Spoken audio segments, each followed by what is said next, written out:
जाएंगे। यह व्यक्ति के ऊपर बड़ा बोझ है, ससुर की भेड़ बकरी चराना। अब दोबारा जाके ससुर की बात सुनना नहीं चाहता, कोई गलती मुझसे ना हो जाए, कुछ ऐसा ना हो जाए जिसकी वजह से फिर से वो मुझे गाली दे या तो बदनाम करे, मैं फालतू कामों में नहीं जाऊंगा।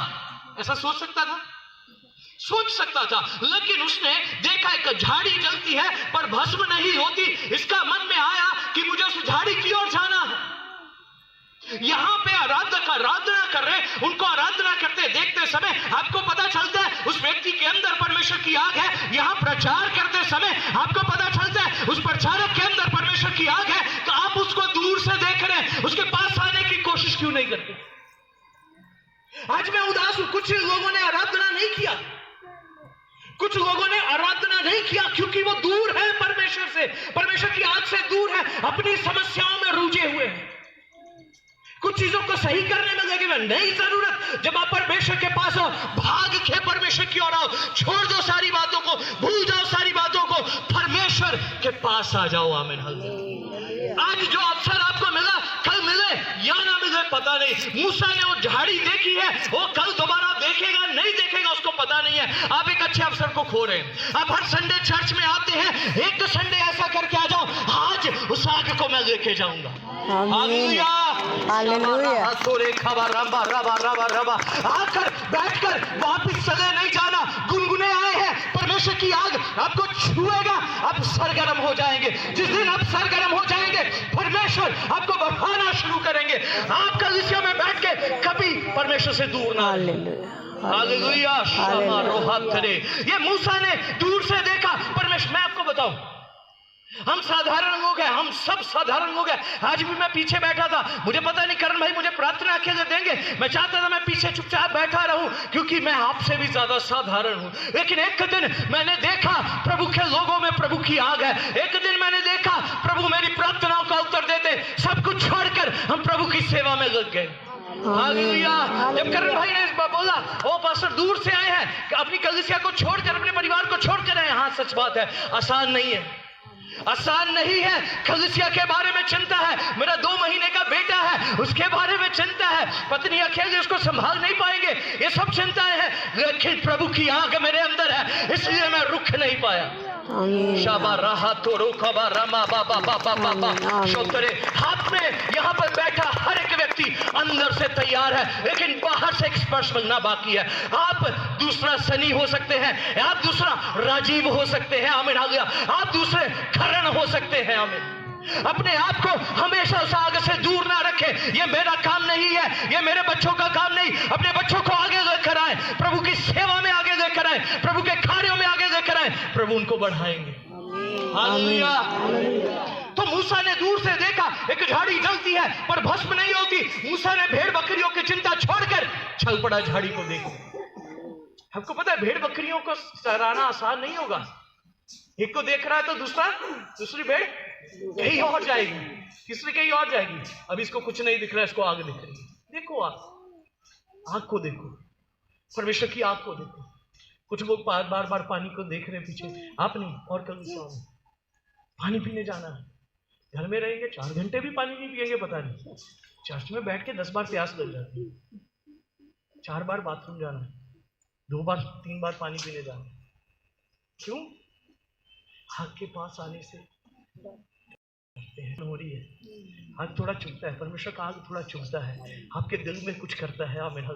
मैं जब प्रचार किया था ऐसे नहीं किया था, मेरी आवाज़ बिल्कुल शांत थी। आग बढ़ना शुरू हो गया तो वो चुभना शुरू हो गया, वो आवाज़ बढ़ना शुरू हो गया, आपके अंदर हलचल होना शुरू हो जाता है। वो हलचल से कुछ लोग डर जाते हैं। एक अच्छी प्रभु की बेटी नई विश्वास में आई है, मैं कल उनके बीच में प्रचार, पिछले दिनों उनके बीच में प्रचार कर रहा था। मैंने बोला परमेश्वर से मांगो, परमेश्वर आपकी उपस्थिति मुझे चाहिए। वो बोलती अंकल मैं प्रार्थना करना चाहती हूँ, मैं चाहती हूँ परमेश्वर की उपस्थिति मेरे सामने आए, लेकिन मैं डरती।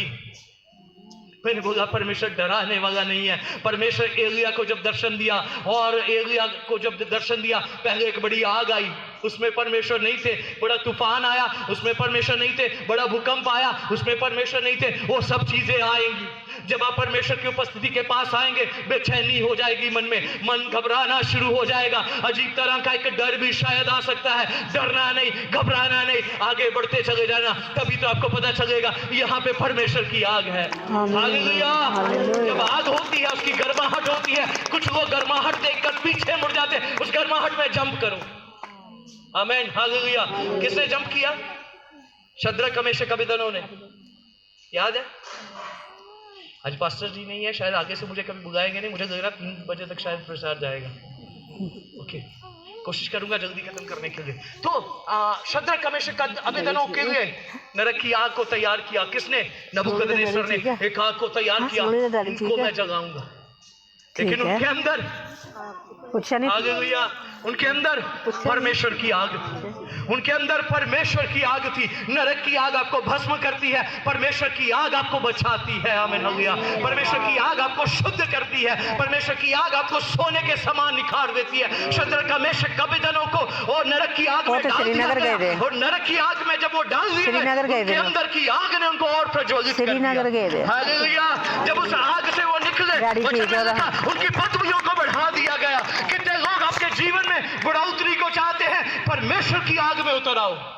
शामा रोहा तरे खबा रबा रेमा बाबा, परमेश्वर की आग में उतर आओ। ठंडेपन में ना रहो, बार बार पानी पीने मत जाओ, बार बार बाबा तुम करने मत जाओ। जिसको सबसे बड़ी आग चाहिए, नेक्स्ट संडे सबसे पहले यहाँ आकर बैठना। आमीन, हालेलुया। प्रभु आपको आग से भर देंगे। सो ये क्या किया मूसा? मूसा उस पहाड़ की ओर आगे बढ़ना शुरू हो गया। मूसा उस आग को दूर से देखा। अभी एक पर्सनल एक्सपीरियंस नहीं हुआ, दूर से देख रहा। कुछ लोग दूर से देखकर वापस चले गए। वापस मत जाओ, आगे कुछ बड़ा है। हालेलुया।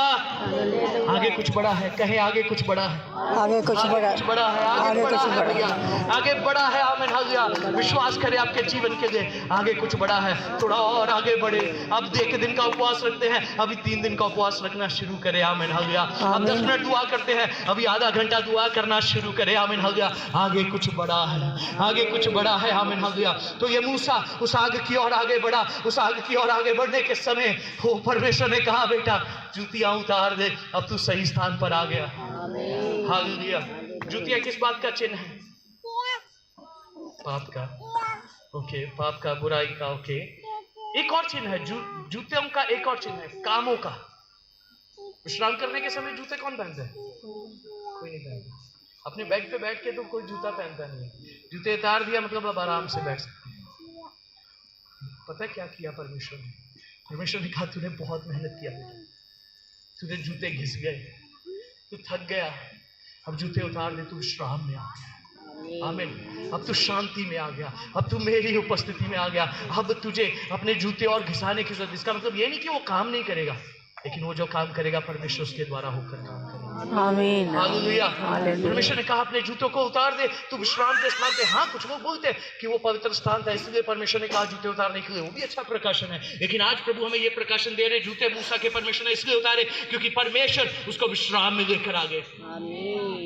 वचन में लिखा, तुम मेरे विश्राम में प्रवेश करोगे। परमेश्वर की आग जहां वहां विश्राम है। आमीन, हालेलुया। तो जब ये उस परमेश्वर की उपस्थिति में आया, उस आग में आया, परमेश्वर ने इसको कुछ दे दिया।